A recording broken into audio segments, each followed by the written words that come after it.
Hi, Storytime friends. Welcome.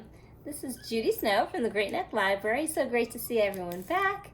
Here we are online again until the library reopens, and I'd love to share some stories and songs with you again today for Storytime. So, if you'd like to join in, please sing with me, clap along with me, and let's have some fun. If you're ready for a story, clap your hands. If you're ready for a story, clap your hands. If you're ready for a story, if you're ready for a story, if you're ready for a story, clap your hands. If you're ready for a story, stamp your feet. If you're ready for a story, stamp your feet. If you're ready for a story, if you're ready for a story, if you're ready for a story, stamp your feet.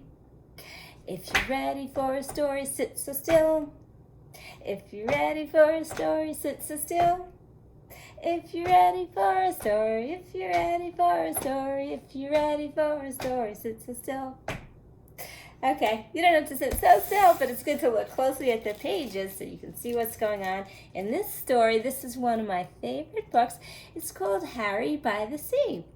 And it's a rainy day today, and so I like to think ahead to the summer when it's going to be nice and warm and sunny, and when hopefully we will be able to get back to the beaches and all kinds of outdoor things that we like to do in the summer. So, like thinking ahead to sunny days.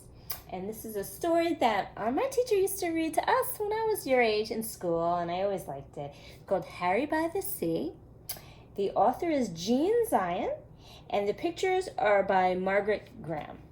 And if you like hearing stories about Harry, who is a dog, there are other books about Harry by the same author.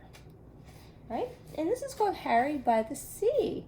Where do we usually, when you think of a dog being by the sea, it sounds like it's the beach, right? Well, that's where he is. All right, this is called Harry by the Sea. And you can see, looks like a family. All getting ready, all walking in line to the beach. Let's see what happens. All right. Now, Harry was a white dog with black spots who liked everything about the seashore except the hot sun. One day, when the sun was hotter than ever, Harry looked for a shady place to sit. But when he tried to get under the family's beach umbrella, let's see what happened. It was too crowded, and the family made him leave. When he crawled into the children's sand castle, I don't think they liked that either, right? The walls of the sand castle fell in, so the children chased him away. Then, when he walked into the shade that a big lady made, what did she do? She became angry. She made him stop following her. Get lost, she said. She was very annoyed. Let's see that. It's being a little annoying this time. The sun was very hot, and Harry had walked a long way from the main beach. He was tired, so he sat down at the water's edge. All of a sudden, a big wave came from behind and crashed right on top of him.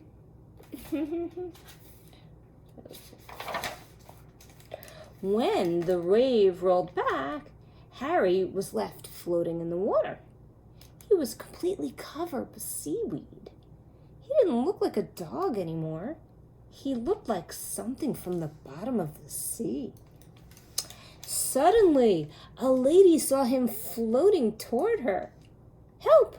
Help!" she shrieked. "It's a sea monster!" The lifeguard heard her and blew his whistle. "Everybody out!" he shouted. "Everybody out of the water!" Everyone ran out of the water, and so did Harry. He was still covered with cold, wet seaweed. It made him feel cool and comfortable, and now he didn't mind the sun at all. He felt so good, he started running back to his family. On his way, some people saw him. "It's a sea serpent," one of them screamed. "It's a giant sandworm," shrieked another. Harry had water in his ears. He could hardly hear them. He kept on running toward the beach. When he got there, Harry stopped and he stared.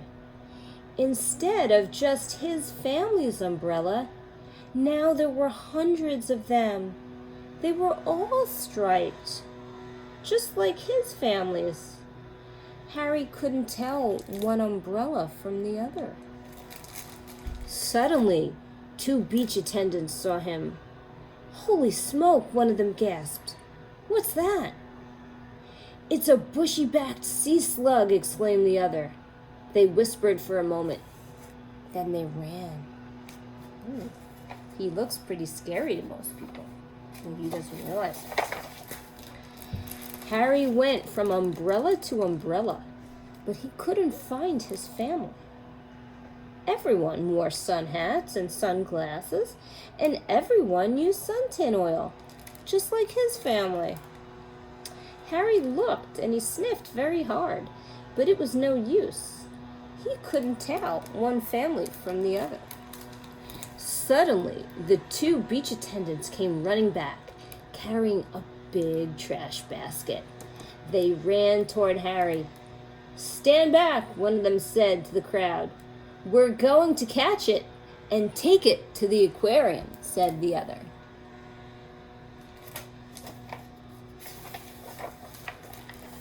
Then they tiptoed right up behind Harry and raised the trash basket over his head.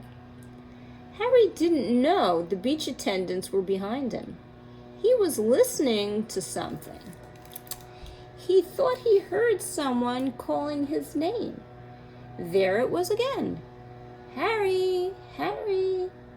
Now Harry was sure. He didn't wait another second. Just as the basket came down, whoop, he ran right out from under the basket.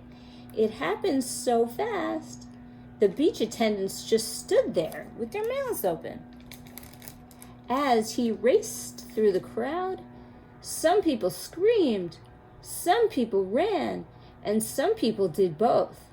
But Harry paid no attention. He kept on running across the beach. When he got to the hot dog stand, he stopped and barked happily. Behind the counter, the hot dog man was shouting. It was his voice that Harry had heard. But Harry had water in his ears.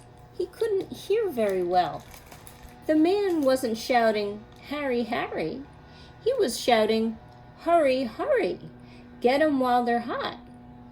Harry still thought the man was calling his name. He barked and jumped with joy. He jumped so much that suddenly the seaweed all fell off. When the crowd saw that Harry was a dog, they gasped. They could hardly believe their eyes.